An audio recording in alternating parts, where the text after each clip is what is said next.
Tajami. Tanya, jawab, mikir.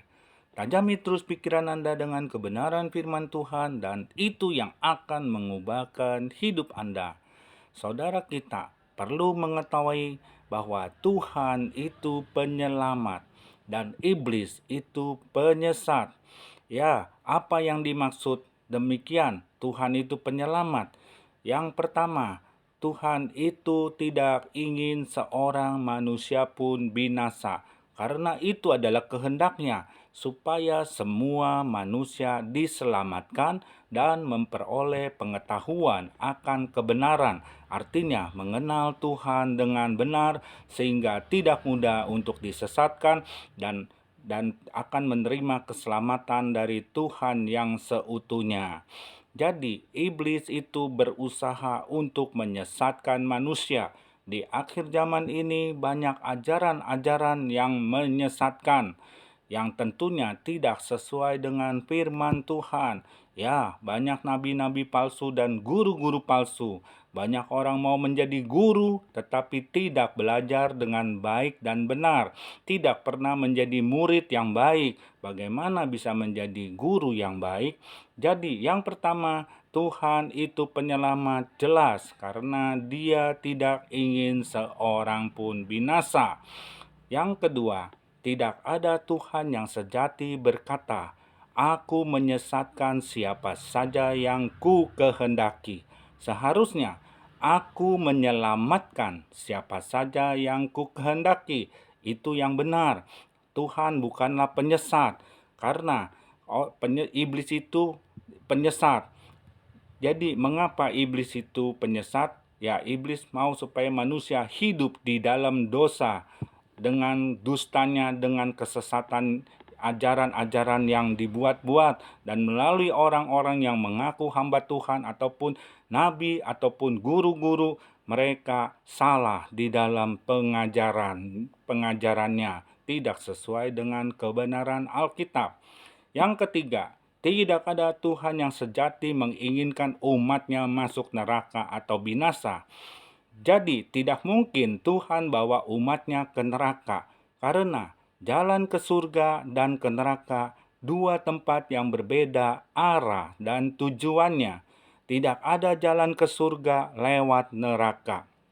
Apalagi, janganlah saudara berharap akan diselamatkan dari sana, karena tidak ada jembatan yang menghubungkan dari sorga ke neraka. Perlu diketahui, sorga adanya di atas langit, di tempat di mana Tuhan berada. Di mana Tuhan berada? Tuhan berada di tempat yang maha tinggi. Jadi sorga adanya di atas dan neraka adanya di bawah bumi. Kalaupun ada, bukanlah jembatan, tetapi tangga yang naik ke atas menuju surga. Yang keempat, tidak ada penyelamatan manusia yang sudah ada di neraka. Itu sudah terlambat. Neraka tempat perapian yang menyala-nyala, dibakar selama-lamanya, kekal selama-lamanya, tempat kematian yang kekal atau kebinasaan yang kekal. Karena jika Tuhan mau selamatkan manusia, ini yang Dia katakan, "Aku berusaha untuk menegur, menasehati, memperingatinya berulang-ulang kali, kesempatan dan kesempatan aku berikan, bahkan aku menghajarnya, supaya mereka tidak binasa. Itulah kasihku." Wahyu 3 ayat 19. Barang siapa kukasihi, ia kutegur dan kuhajar. Sebab itu relakanlah hatimu dan bertobatlah. Jadi, jika saudara sudah berada di neraka, itu artinya sudah terlambat. Tidak ada lagi kesempatan untuk selamat. Yang kelima, keselamatan adalah kasih karunia Tuhan. Pemberiannya yang ditawarkan kepada semua manusia dengan cuma-cuma. Karena Tuhan tahu kita tidak akan sanggup membayar segala hutang dosa kita. Hampir setiap hari kita selalu berbuat dosa dan dosa. Dan hanya Tuhanlah yang dapat menyelesaikan masalah dosa kita dan kita harus mengakuinya di hadapannya. Jadi namanya pemberian atau kasih karunia itu ditawarkan kepada semua manusia. Untuk mendapatkannya, kita harus menerimanya. Sebaliknya, jika kita tidak menerima pemberian dari Tuhan itu, yaitu keselamatan, kita tidak mendapatkannya. Efesus 2 ayat 8 dan 9. Sebab oleh kasih karunia kamu diselamatkan oleh iman. Itu bukan hasil usahamu, tetapi pemberian Allah. Itu bukan hasil pekerjaanmu, sehingga jangan ada orang yang memegahkan diri. Kasih karunia adalah pemberian Allah. Kita nggak layak, orang berdosa, tetapi dilayakkan oleh Tuhan. Yang keenam, janji Tuhan mengenai keselamatan itu adalah suatu kepastian, bukan mudah-mudahan selamat. Dan ada kerjasama manusia yang harus mengikutinya, mengerjakan keselamatan itu, melakukan kehendak Tuhan, supaya kita mendapatkan keselamatan yang utuh. Kisah Rasul 4 ayat 12. Dan keselamatan tidak ada di dalam siapapun juga selain di dalam Dia, Yesus. Sebab di bawah kolong langit ini tidak ada nama lain yang diberikan kepada manusia yang olehnya kita dapat diselamatkan. Filipi 2 ayat 12. Hai saudara-saudaraku yang kekasih, kamu senantiasa taat.